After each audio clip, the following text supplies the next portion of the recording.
When school was out, I went to my parents' home and I went back into the back bedroom, and there's one hospital bed on one side of the room and another one on the other. I walked in there, the shades were drawn, it was dark. My father was sitting on the edge of the bed in his pajamas with his feet dangling off the end of the bed, and all of a sudden he looked like a little old man and a 4-year-old little boy. And I sat over on the other side of the room and I looked over at him, and this question came to me: Brenda, can you do for your father what he couldn't do for you?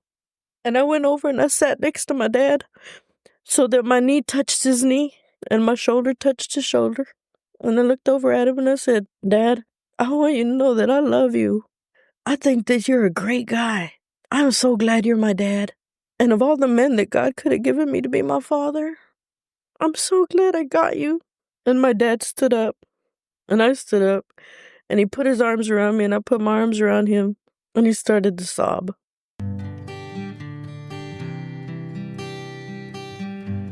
Well, hello, friends of Bill W. and other friends. You have landed on Sober Speak. My name is John M. I am an alcoholic, and we are glad you are all here, especially newcomers. Newcomers, that is, both to recovery as a whole and newcomers to this podcast. Sober Speak is a podcast about recovery centered around the 12 steps of Alcoholics Anonymous. My job here on Sober Speak is simple. My job is to provide a platform to the amazing stories of recovery all around us. Consider Sober Speak, if you will, your meeting between meetings. Please remember, we do not speak for AA or any 12-step community. We represent only ourselves. We are here to share our experience, strength, and hope with those who wish to come along for the ride. Take what you want and leave the rest at the curb for the trash man to pick up. Greetings from Studio AA, deep in the heart of Texas. That was the voice of the one and only Brenda J. that you heard at the beginning of this episode, and you are going to hear so much more from her in just a moment. But first things first, this episode is made possible by Lynn Ann, Teresa, Kurt, Todd, Anonymous, and Susan. So you say to yourself, what exactly did Lynn Ann and Teresa and Kurt and Todd and Anonymous and Susan do? Well, they swung on by our humble little website, www.soberspeak.com. They clicked on the little yellow donation tab and they made a contribution. So thank you so much, Lynn Ann, Teresa, Kurt, Todd, Anonymous, and Susan.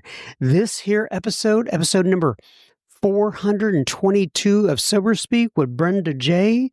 is coming right out to Ewans. All right, so I just have a little bit of a sad news here for our area of North Texas and the Frisco group. Earlier, a couple weeks ago, actually, we found out that a member of ours, her name was Kim P., that she had contracted pancreatic cancer, and we had planned a get-together with her this weekend, taking an open AA meeting out to her and Tony's house. Tony was her boyfriend who she lived with, and she unfortunately couldn't make it through the week. She died very suddenly. You know, they always say death seems like it always comes too early or too late. In this particular case, it was way, way, way too early. I don't know all the details, but I do know that it was unexpected. They found out by the time they diagnosed her cancer, it was stage 4 pancreatic cancer. And sometimes life just comes at you, and our group has been very sad about it. had a lot of tears, had a lot of reflection. It just makes you think about what's important in life. And Kim P., wherever you are, God bless you. You did a lot of good in this world. May you rest in peace. And I saw a photo that was taken of her last moments here on this earth. And the photo was of her on the bed. She had moved into what they call, hospice care or palliative care. And she was on that bed and she was surrounded by many of her AA girlfriends who she had gotten sober with. At the same time, she'd been sober for, I think, I'll probably get this wrong, 10 or 15 years now. And just to see all those women lined up around her as she was leaving this earth just it made me break down and cry, and made me think about the bond that we created in Alcoholics Anonymous. And once again, Kim P., we will miss you dearly. God bless you, and hope to see you at the big meeting in the sky. So anyway, I just wanted to talk about that a little on the beginning of this episode. Now I'm going to switch to the the actual episode you're going to hear today. So I'm doing something a little new here. I'm bringing in older episodes, and I'm going to call it Soberback. Sober speak, but you bring episodes back from the past, Soberback. Anyway, this one is called Brenda J, God and Grace. Now, the original episode number was episode number 90. So it's been quite a while since we aired this. And I've realized that there's so many new people that are coming in and listening to these episodes, and they didn't get a chance to listen to some of these speakers I brought on originally. And so what I wanted to do was bring in some of the old episodes, the conversations, and replay them, renew them, and get other folks to experience them again. And these are conversations that we've had in the show from a long time ago. They are part of the foundation of Sober Speak. These stories still to this day carry a ton of power and hope. And whether you've heard it before or whether you're tuning in for the first time, I know there's something that you're going to be able to learn from this. And if you have heard it before, you're going to be able to listen to this with fresh ears. This is one of the episodes that I get a lot of comments on. I still get emails today and messages about this particular episode today and some of the others. So I'm going to be bringing some of these back.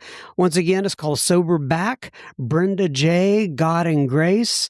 I'm going to let you listen to this, and for today, I'm just going to end it. I'm running a little bit short on time. And plus, I want you to be able to soak in what Brenda says during this time after this is done.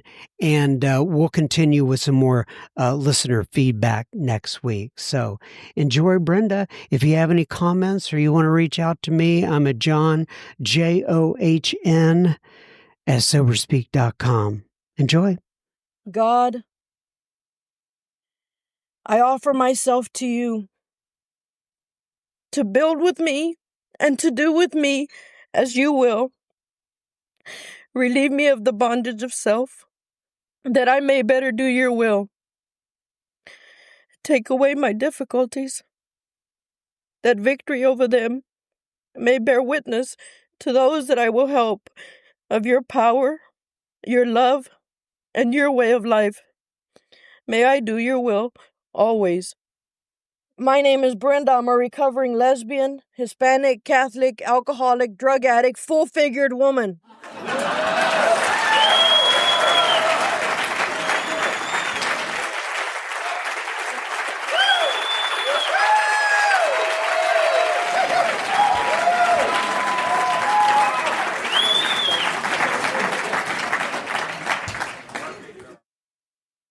Y'all might tell those people still standing outside, they better come in. It's finna get good in here.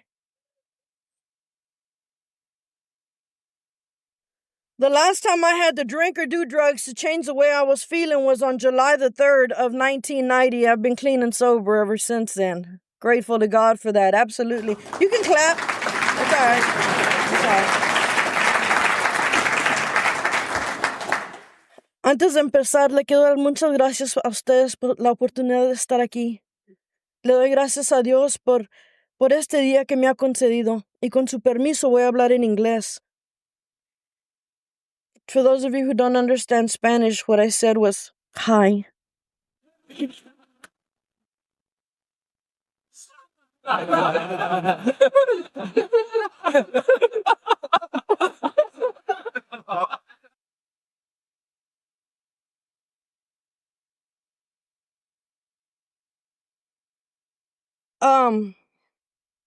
I wanted to read you something that I wrote in my journal on Wednesday because I didn't know where else to start. Wednesday, November 24th, 2004, 8:30 p.m. I'm sitting in Houston, Texas, the day before Thanksgiving. I'm here for the conference. I speak Saturday. That gives me 3 days to try and figure out how to push 5 words past my lips without soaking them with my tears. The doctor told my father that he had 4 weeks to live. Tomorrow, Thanksgiving, we come to the end of 3 weeks. I knew this would be my father's last Thanksgiving, and I'm sitting in Houston. I came to leave there. I came because I felt my soul shriveling up and dying just from the pain. I came because I promised I would. I came because it's God's work that I do. I didn't want to leave my sisters and my brothers. My heart aches deeply and slowly and loudly and completely. I came because it's God's work I do.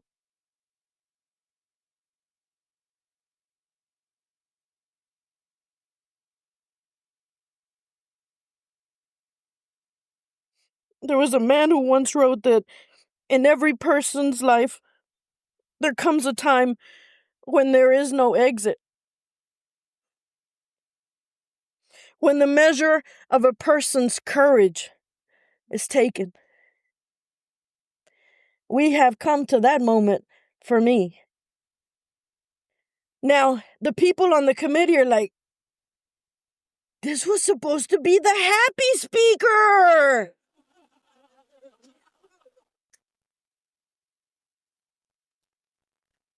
Way to depress everybody. I don't care.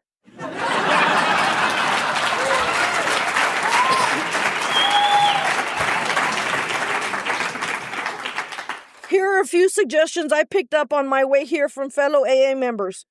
Be sure you don't cuss. Don't forget to tell them that it gets better.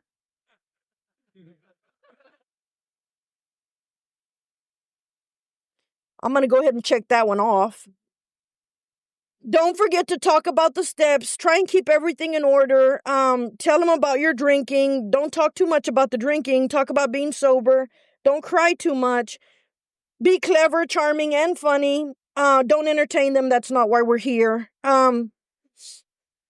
Read a lot from the books. It will impress them. Don't read the book. They can read it on their own. Don't forget them to tell them that it gets better, and whatever you do, don't cuss. Well, goddamn.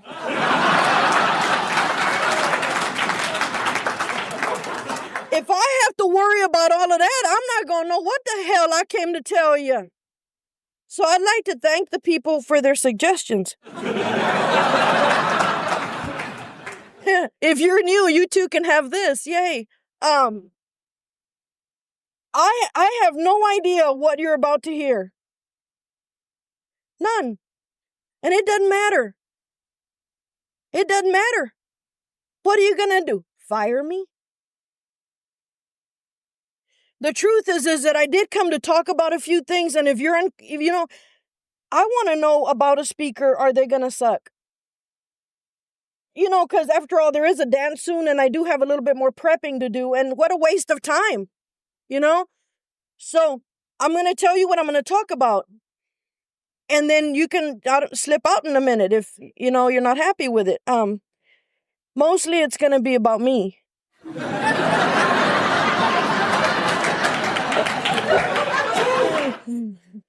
Not a lot about you, but some of it about you, but not a lot because then I have to make amends for that and I don't want to. I would read you stuff out of the book to impress you and all that, but I'm too tired. And I'm going to tell you the truth about power and relationships and love and forgiveness and holding on and sacrifice and trying and grieving and power and I'm going to talk about God. Because that's all I have to talk about, really. And for those of you who don't like God, I get that. Okay? The preacher would say on Sundays, God has big plans for you. Well, I kind of knew what those were, and I was trying to postpone them as long as possible. But when I talk about God, it's just because I don't know what else to call whatever it is that makes the sun come up and go to bed at night without me having to be there to directly supervise that. Whatever will take a sperm and an egg and turn it into a baby, I don't know how to do that. Whatever makes lightning, I don't know how to do that. I don't know what else to call it. Whatever you want to call it is fine with me. I'm trying to talk about whatever it is that's moved me from my last drink to tonight.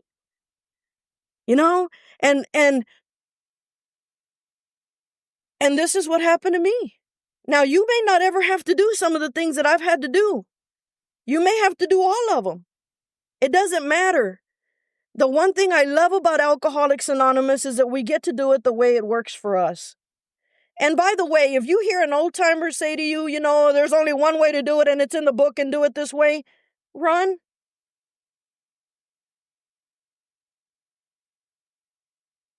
If you're new, see, I'm trying to get everybody, okay? If you're new, your problems do not frighten us, no matter what they are. Your problems don't scare us. Your solutions, however, scare the shit out of all of us.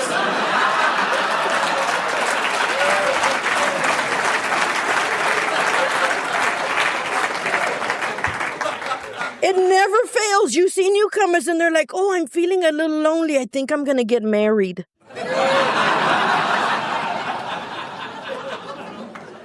I'm thinking, get a puppy. Hold up.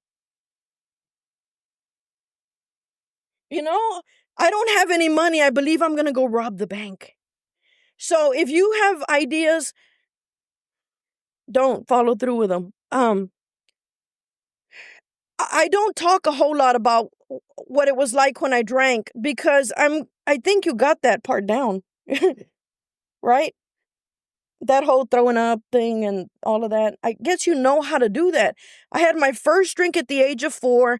I took it up as a career at the age of 12. I went to a party for like 12 years and then came home. I sobered up when I was 24. I'm 38 now.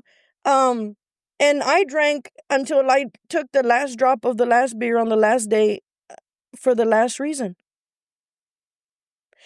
My drunkalog is about 3 sentences long, and then I want to get to what's happened since I've been here. Sometimes, I got this thing about people who've been sober for 48 years and they only get to it the last 4 minutes of the hour. Okay, that's just me. But I want to know how you manage to stay in Alcoholics Anonymous with all of these other really insane people and somehow manage to improve the quality of your life at the same time. That's what I want to talk about. I drank at the beginning to feel good. Then one day I started drinking so I could feel normal. And then at the end, I was drinking to not feel at all. That's it. That's why I drank. one of the things that you'll learn about me is that, I'm not much for small talk. I just like to get to the crap, okay? So, I mean, I should have thanked the committee and the blasket and all that stuff, and that's all good, but whatever, okay? So, thanks. So, um,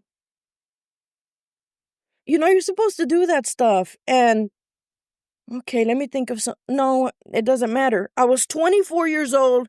My father was an alcoholic, and I was having a couple problems with him. So I called the treatment facility and said, I didn't know, would they come get him or what? But I called them and I said, listen, I'm having a few problems with my dad. He drinks too much, and I was wondering, could you help out with that? And they said, oh, that'd be good. What are you doing tomorrow? I said, oh, nothing. They said, we have family day at the treatment center. Why don't you come? It's from 8 to 4 tomorrow. I thought, oh, well, they probably want to check or something before they come get him. So I went and I went to family day, and then everybody who was there, their family came in from the outside and they were going to do role playing and stuff. And I didn't have anybody there. So I walked around and I asked people, hey, excuse me, do you have family here? You do? Okay. Do you have family? You don't? Okay, I'm it. And there was this guy named Pat that I later found, Patrick, I don't know what the hell his name was, but I later found out that he was a Hells Angels motorcyclist, and that was fun. And so I was his family, and I went that day, and we were, like in heated discussions with each other and really working out some stuff that I mean, I was crying and hugging him, and I mean, ooh. So when we came to the end of that Tuesday, I said, I love you. I love all of you. I'll be back next Tuesday. And I went for 4 weeks. That's how long the program lasted, 4 Tuesdays. And at the end of the last Tuesday, the lady who was at the treatment facility said, would you like to go to a meeting with us? No. She said, well, we're going to go to a meeting. I said, a meeting of what? She said an AA meeting, and there's an Al-Anon meeting across the hall, so you could go to that. And I said, well, okay. She said, okay, go ahead and get in the van.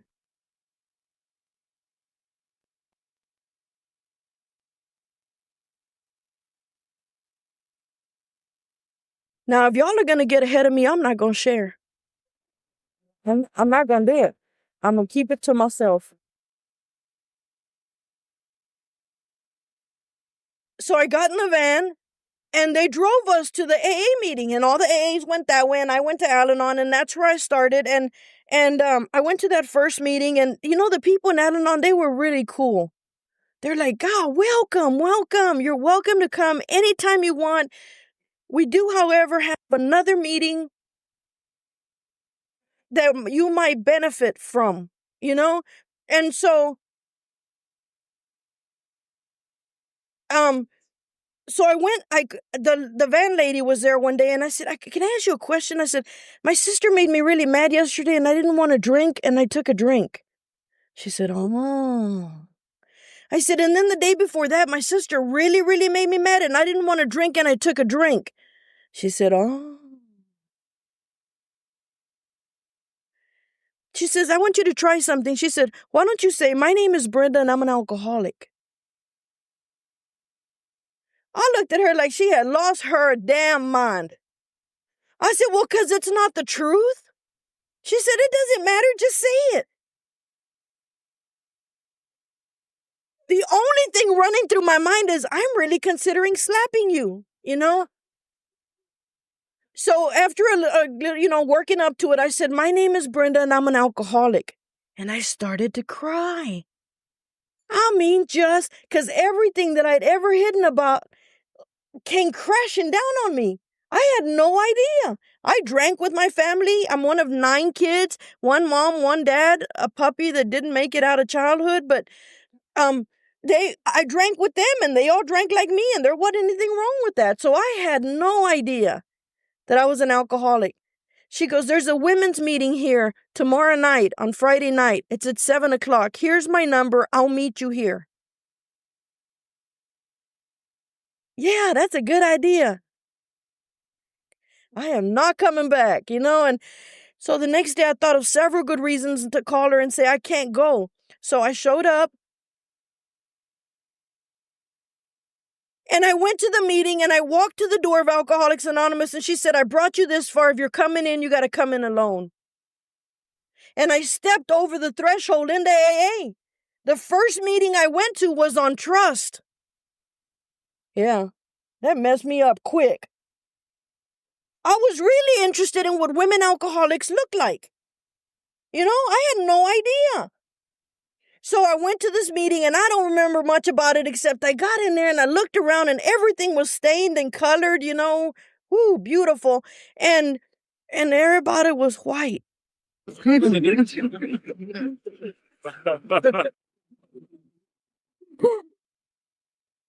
Mm-hmm. I thought, man, I am in a prayer meeting. So we had the meeting or whatever, and then this little lady comes up after me. She said, hi, my name is Pam. Hi, Pam. She said, a bunch of us are going to the kettle. Would you like to come? I said, no. She said, all right, good. Get in the van.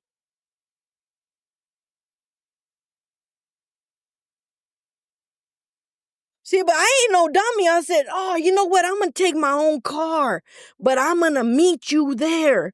She said, get in the van. So I got in the van and we drove to the kettle and they set this long table out. And I remember I looked down the table and I was sitting there with 12 white women. The image of the Last Supper.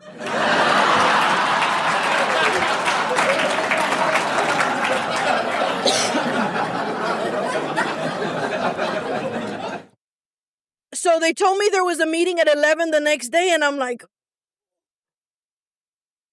okay, yeah, I'm going to be there.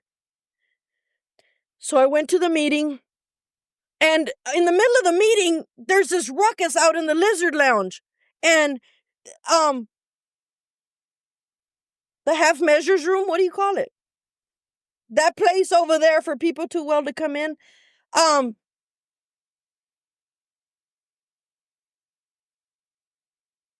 They'll edit that out, okay? So anyway, there's this ruckus out there, and then I hear sirens, and there's cops coming and stuff, and I'm like, oh, hell, we're busted. Wasn't even doing anything, man.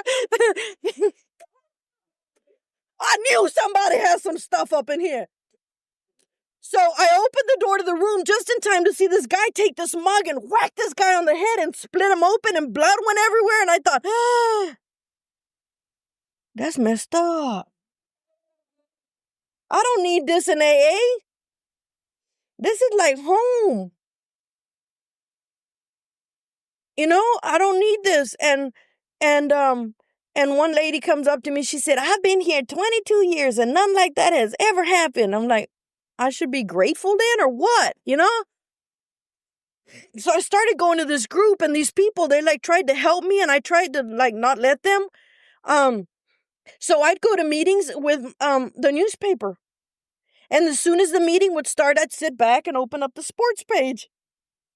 And there was this one guy, and he totally hated it. He's like, if you're going to read the goddamn newspaper, you don't remember. I loved him.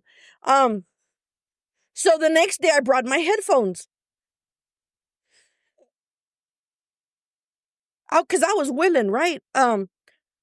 So I started going to this meeting, and the women tried to help me. And there's this Pam. She gave me her number, and she goes, here.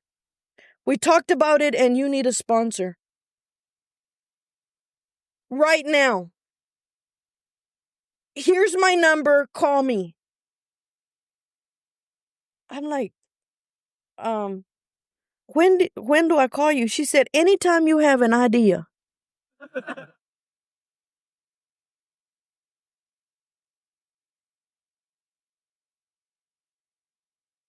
That is just wrong. So I start going to meetings and I'm trying not to, like it. And, and they're like, would you like to share? I'm like, yeah, all y'all can kiss my. And so, I was open to the whole concept of being sober and I'm trying the best I can. And one day this lady comes up to me. She said, come here. She said, why don't you pick up the ashtrays and empty them out in the trash can? I'll just get into the good part. That's good. Sit down. And girl, you look good. All right, sit down. If y'all's phones ring, it better be for me, okay? I'm telling y'all that right now. So this lady says, why don't you pick up the ashtrays? And I thought, it's because I'm brown.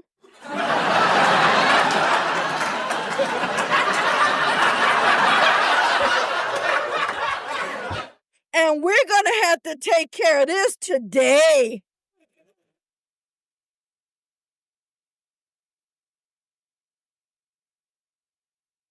So I walked to the furthest corner of the AA room and got one of those big old glass ashtrays that was stacked this high with ashes because, we don't smoke a little in AA. And I picked it up and I flung it across the AA room into the trash can. She said, come here. I thought, I will kick your ass. I'm on my way. So I walked over there to her and she said, come here. We're not going to start you off with ashtrays.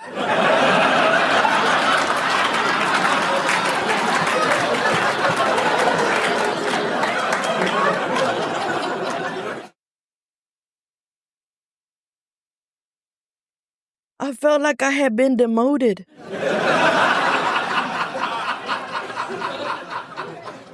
She said, why don't you pick up the styrofoam coffee cups?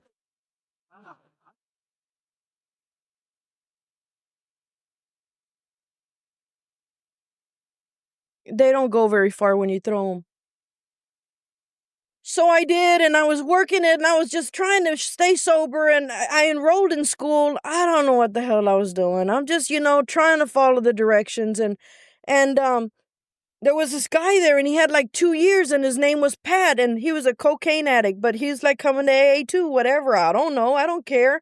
So we and him, we started hanging out and stuff, and one day we were at the club, and we were like mopping and sweeping because, I was hoping to be promoted again to ashtrays, And so I said to him, I said, Pat, I don't know what's the matter with me, man. I said, I have all this information. I've been coming here like 35 days, which is like, 100 years in dog years, when you're new. I said, and I want a drink. He said, I know exactly what you're talking about. I have been where you are and I know how to get out. I thought, thank you, God. I said, what do I have to do? He said, well, if you feel like drinking after everything you know, what you really need to do today is you need to sleep with me.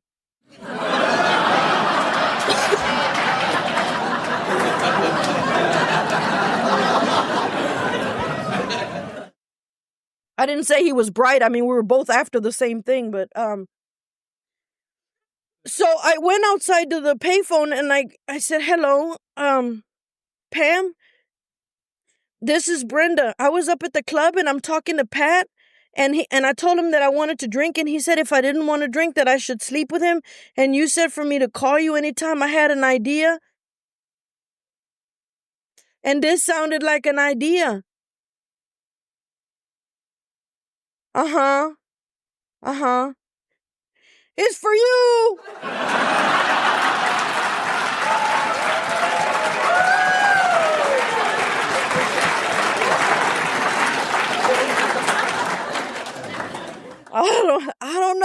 I don't know what she told him. I never saw the boy again. Never. That was my home group for like 10 years and I think she killed him. By the way, if you're new, whether you're a boy or a girl, if you're new and somebody wants to like take you to coffee and you get this feeling in your stomach, don't go. Ask them what step they're on and tell them you're going to call your sponsor, run that by your sponsor, and you'll get back to them about coffee. Or go. Who the hell cares?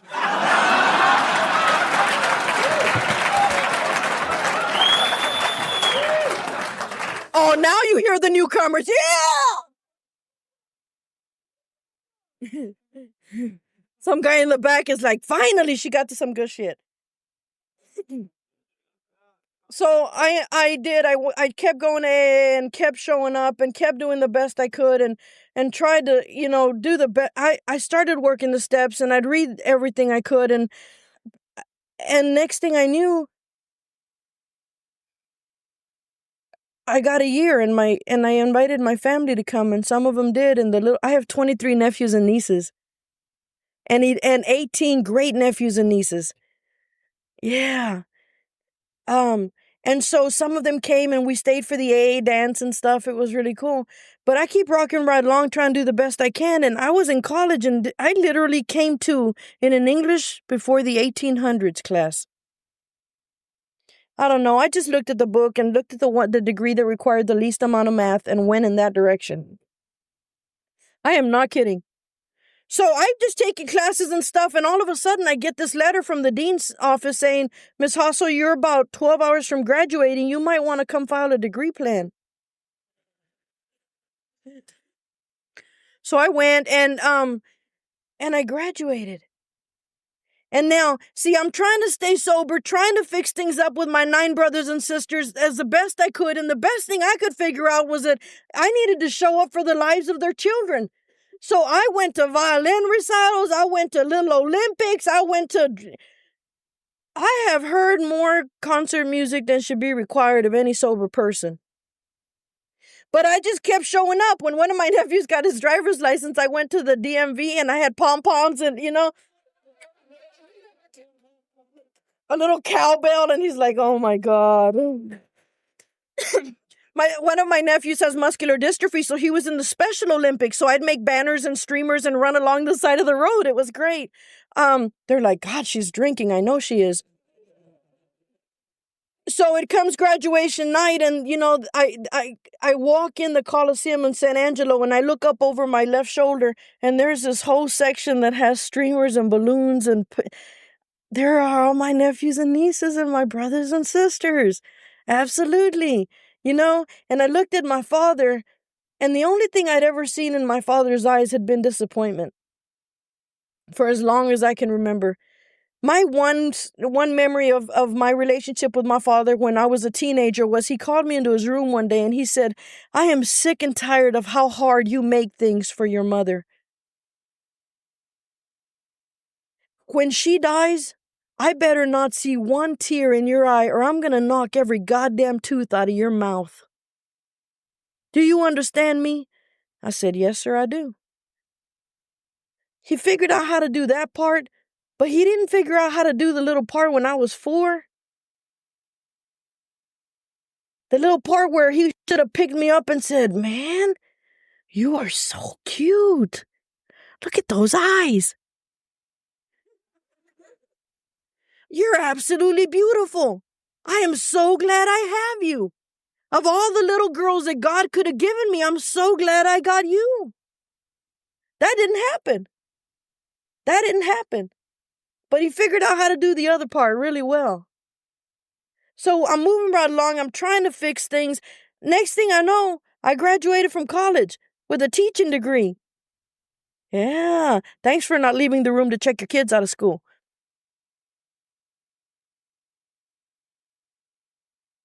And on the morning of graduation, there were 83 people in my graduating class, and 3 of us got jobs. I went on an interview the morning of graduation, and I got the job. And there was this one guy in my class who was totally pissed about that. He said, the only reason they gave you the job is because you're a woman and you're Hispanic. I said, it's about time it paid off.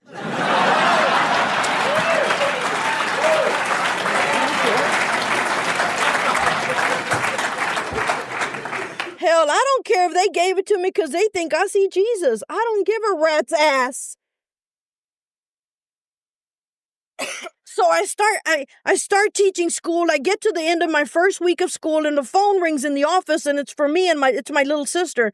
I thought that's cool. She's calling to congratulate me on my first week of school going 5 days in a row. And And she said, Brenda, she said, I'm calling to tell you that we took Dad to the doctor and we found out he has cancer and he's having surgery on Monday and you need to come home. And I started to cry because I was sober and I didn't want to go.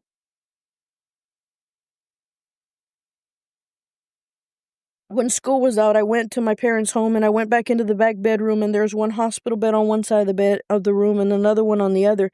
I walked in there, the shades were drawn, it was dark. My father was sitting on the edge of the bed in his pajamas with his feet dangling off the end of the bed, and all of a sudden he looked like a little old man. And a 4-year-old little boy. And I sat over on the other side of the room and I looked over at him. And this question came to me. Brenda, can you do for your father what he couldn't do for you? And I went over and I sat next to my dad so that my knee touched his knee and my shoulder touched his shoulder. And I looked over at him and I said, Dad, I want you to know that I love you. I think that you're a great guy. I'm so glad you're my dad. And of all the men that God could have given me to be my father, I'm so glad I got you. And my dad stood up. And I stood up. And he put his arms around me and I put my arms around him. And he started to sob. And I share that with you because everything I'd ever been waiting for from him came to me at that moment when I gave it away. Don't wait. Whatever got you waiting, don't wait. Go give it away.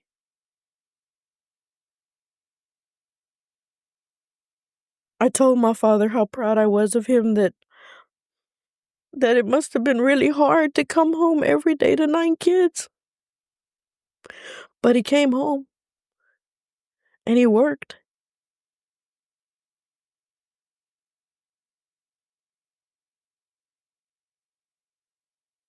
I start sponsoring women, and that's a scary thought, you know? And then I get women just like me, which is how it works, by the way. And I try and pray with them and stuff. And one day I'm in an auditorium and my phone rings and it's one of the women that I sponsor and she goes, I really need to pray. And I'm like, okay. So I had really bad reception and I said, my creator. She says, my creator. I am now, I can't hear you. I am now willing that I can't hear you. So I said, I am now willing that you should have all of me.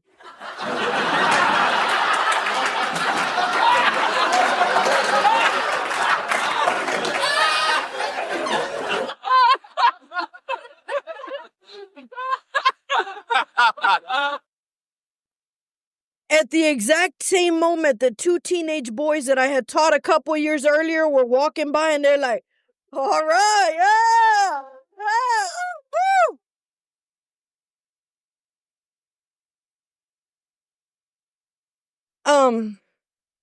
Crap like that happens to me all the time. You know, if you're sober and you're serene and there's not a whole lot going on in your recovery, get on a steering committee somewhere.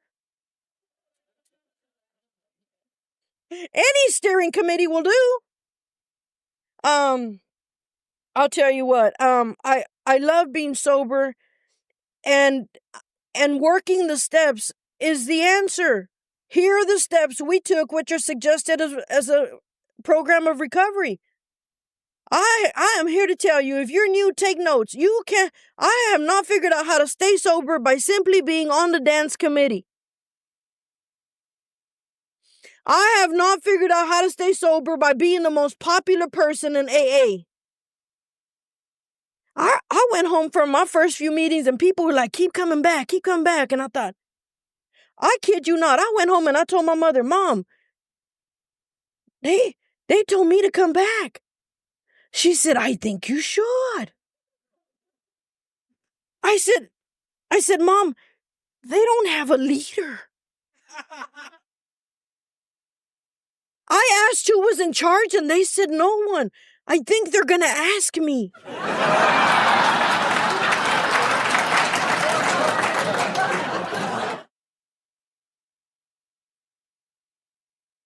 And I would go through all the steps, except I have some really funny stories, so I want to get to those. The only wrong way, in my experience, the only wrong way to do the steps, you need to know this, is to leave them undone. Other than that, everything's fair game. It's great. I can't screw anything up so bad that God can't fix it. So I'm going right along. I have this list of people that I may need to make amends to. I went to my sponsor and we wrote down how I was going to fix everything I'd broken, and I got started on my list. And for my 3rd year birthday, what I gave myself was permission to finish the list. At 11:50 that night, I drove over to my sister's work where she was working. I walked in the front door and I said, Letty, I want you to know I am so sorry. I took a drink and I left. And although I never did anything to hurt you directly, I know that there were days when you needed me to be your sister, and I didn't know how to do that. And that night, I got in my car and I sobbed uncontrollably because I was free. For the first time in my life, I was free. That's why I drank. To be free. And instead, I was caught in the bondage of self. And I wish I could tell you that I worked the steps and got well, but I have proof to the contrary. I'd like to submit evidence number K. What happened? What happened was that I went to the video store and I said, I'd like to rent this movie. And it was 99 cents, right? And she said, that'll be $2.99. I said, I went and got it from over there. It says 99 cents on the wall. You're trying to rip me off, right? I'm not going to have it. Well, while I'm throwing this little tirade, the little stock guy went to go get the sign that said $2.99. So I handled that in the only dignified way I could. I said, you know what? I don't want it.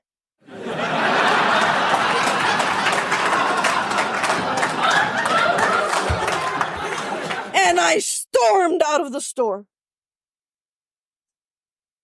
I didn't make it to my car. I was crying. I didn't even have to call my sponsor on this when I got it. So there I go. Back into the store.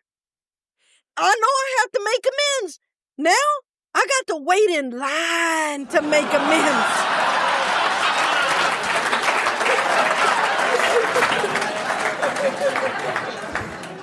People wanted me to cut. Okay? They're like, do you need to go ahead of us? Is there an emergency or... Oh. So I finally get up to this cash register and I said, you know, I look really good at this point. I said, I just want you to know that I shouldn't have talked to you like that and I know better. I am so sorry and I'm going to do everything I can not to ever do that. She said, ma'am, I have never seen you before in my life.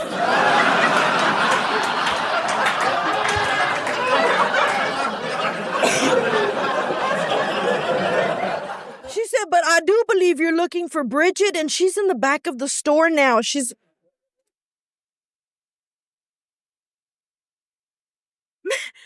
have to tell you, I wanted to say to her, could you tell her?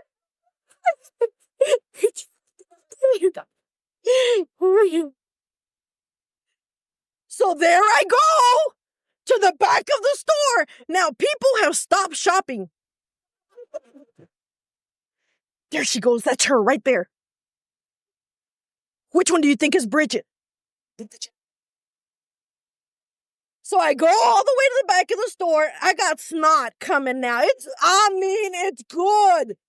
I walk back there. I do my little spiel again, and she's like, "It's all right. Don't worry. It's okay. Thanks for coming back." I know people wanted to clap as I was leaving. That was good. I got in my car and I had that feeling again, that feeling of being free.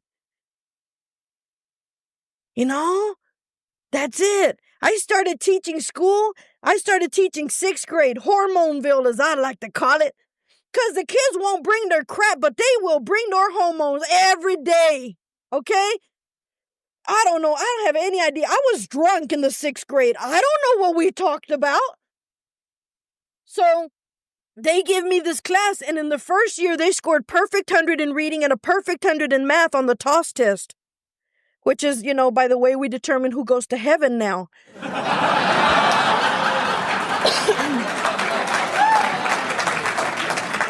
So the superintendent's office called and said, "Miss Hossel, that was magnificent. Would you mind giving an in-service to a bunch of teachers? There's about 800 teachers, and we'd like for you to tell them how you did that."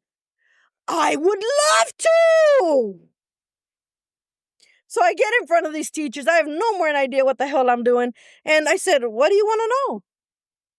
And one teacher stands up. She says, "Yes, I'd like to know how it was that you happened to help the children master the objective of the forming of the What the hell did you just say? I said, "Look, here's how it went. I went and did my work. I got in touch with my grief and my anger and my fear and my abandonment and I did,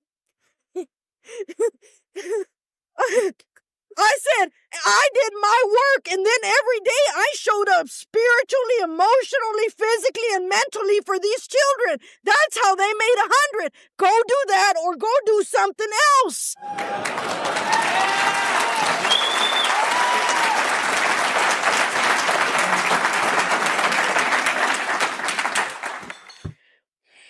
They never asked me to do another in-service.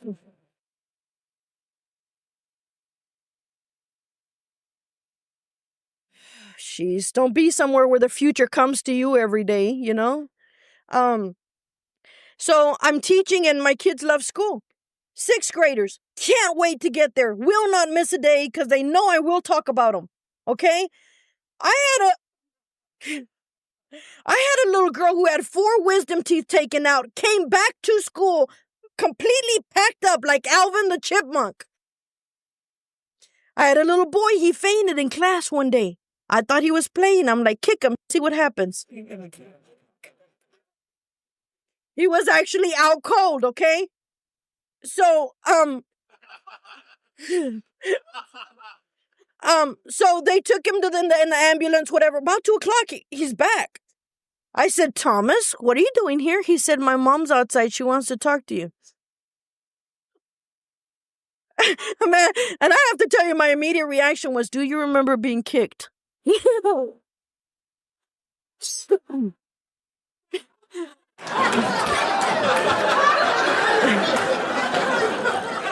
I go outside and I talk to his mom and I'm like, "What's up?" She said, "I don't know. He fainted. They ran some tests. They think he has some sort of seizure." I said, "What's he doing here?" She said, "Miss Hosso, he said that if he fainted again, that you'd know what to do." He didn't want to miss it. He didn't want to miss it. I needed somebody like that when I was in the 6th grade. If somebody would have looked at me and said, "Brenda, your life is worth something to me." Somebody's going to say that to him. I'm here to tell you, if you're new and you think you're leaving and you don't think Alcoholics Anonymous is for you, if you don't fit in or you don't think you wear the right clothes, there's a seat in Alcoholics Anonymous and it's the one right next to me. I hate that crap. We all get, we have our little sets of friends and stuff, and there's people dying on the fringes of Alcoholics Anonymous because they smell bad. Or because they don't drive what I drive, or because they don't dress the way I dress, and they're dying right here in front of us. For what? For my comfort? If you're one of those people, don't go. Stay. Come to one more meeting. You know, a gentleman that I was visiting with earlier said, Brenda, we've been having the Houston Roundup for 23 years, and you're the first Hispanic speaker we've ever had. Granted, I know I screwed it up, and now it's going to be another 30, but that's beside the point.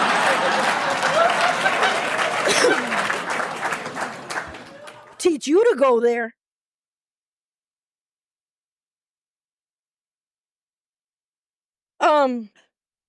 I just want to tell you a couple things, and then I'm going to go. I have no idea what the hell time I started or when I should be done. But I want to tell you that I was minding my own business and in a lot of pain in recovery. And if you've been here a while and you've been in a lot of pain, I can just share my story. And this is how it goes. I was going to institutions, sponsoring women, going to AA, reading the book, surrendering my life to God, and being sober hurt. Couldn't figure it out. Would have climbed to the tallest tree if I thought that would have helped. Couldn't figure it out. I was visiting Dallas every once in a while to go get a drink of water from them, okay? So I finally looked at God and I said, you know what, you little,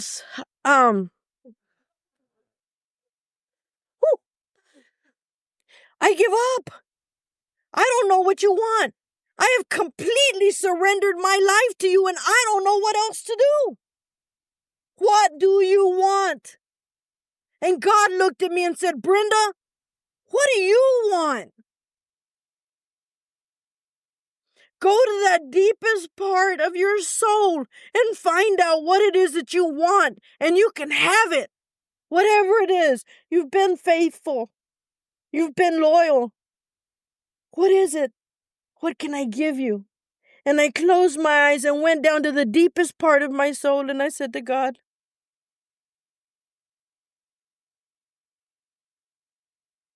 what I most want in that place is to be with you.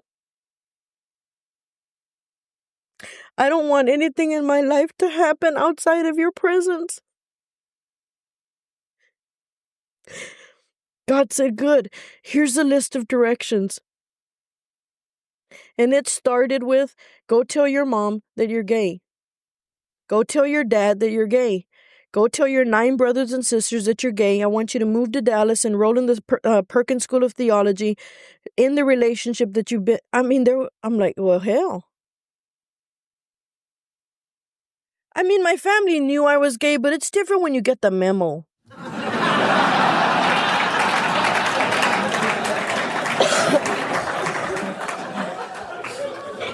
So I went to my mother, my very Catholic step in when the Pope's not available mother.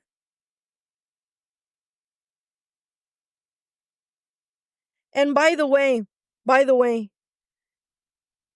I've become a lot of things sober. A teacher, a professional, a woman, a friend, a lover.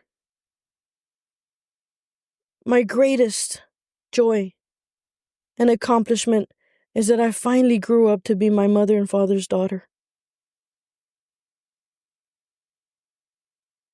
So I went to my mother and I said, Mom, I said, I love you. I want you to know that you mean everything in the world to me.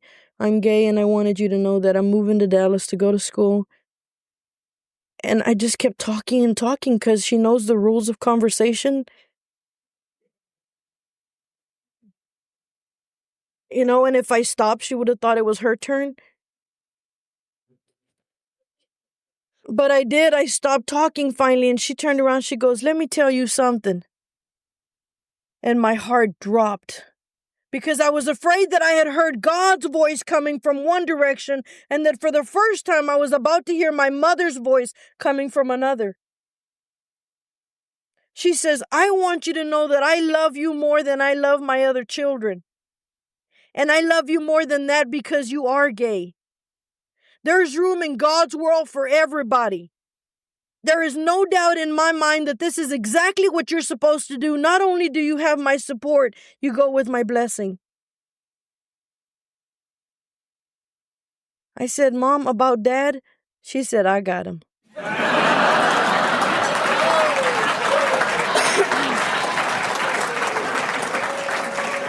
I don't know if my my father knows I sleep with women or if he thinks I'm just really happy.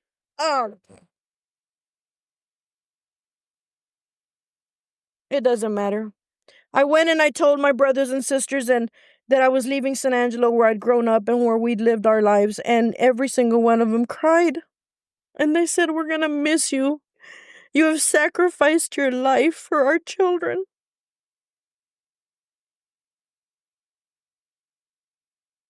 And I moved to Dallas, and I've been there since November of last year. I teach school there.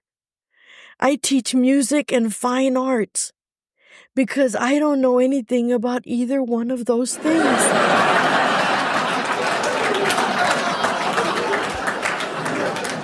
I'm not kidding. If any of you would ever like to be a guest in my room, please let me know. I have 941 students. I'm currently sponsoring 941 newcomers.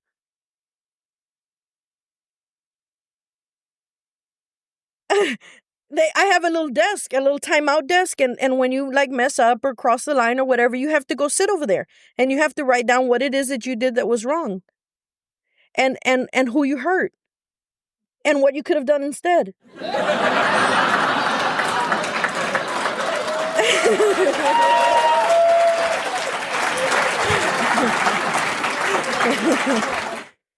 And how you're going to fix it. And then they bring their writing up to me and we review it. All those kids are going to wind up in A and go, "I did this shit already."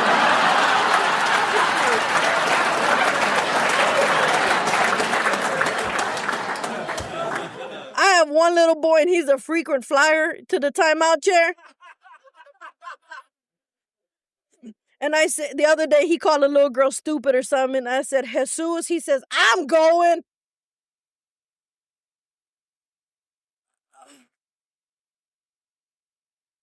I was working a few weeks ago and they called me that my father was very ill. And I went home and I've been in San Angelo ever since November the 4th. And I haven't been able to go back home. And I miss Alcoholics Anonymous. If you have a chance to go to a meeting every day, go. Go for me. I can't go right now. And when I leave here tomorrow morning, I'm probably going to go home and in a few days, in a couple weeks, bury my father. And I have to tell you, I don't want to go.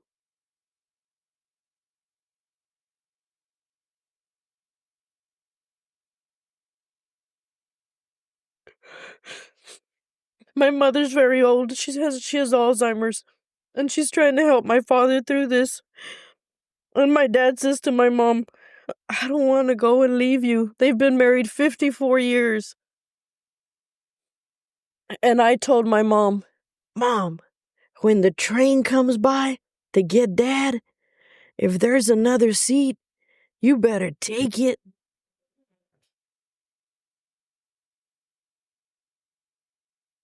I said, "We're going to miss you. I want to grow up to be the woman you've been. And I'm going to miss you. But I want you to go with Dad."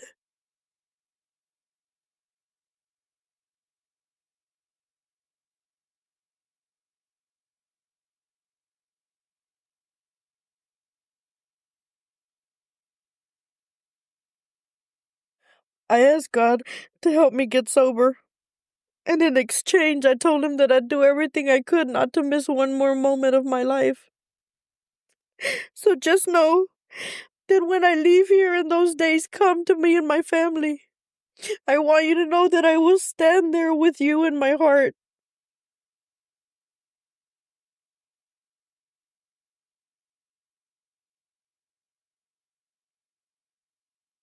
Service, gladly rendered. Obligations squarely met. Troubles well accepted or solved with God's help. The knowledge that at home and in the world outside we are partners in a common effort. The well understood fact that in God's sight all human beings are important. The proof that love freely given surely brings a full return. The certainty that we are no longer isolated and alone in self-constructed prisons. The surety that we need no longer be square pegs in round holes, but fit and belong in God's scheme of things. These are the permanent and legitimate satisfactions of right living, for which no amount of pomp and circumstance, no heap of material possessions could ever substitute. True ambition is not what we thought it to be. True ambition is a deep desire to live usefully and to walk humbly under the grace of God. May you be sober one more day. May you go to one more meeting and tell one more story and surrender one more pain, and we will see you on the road of happy destiny. May God bless you and keep you until then.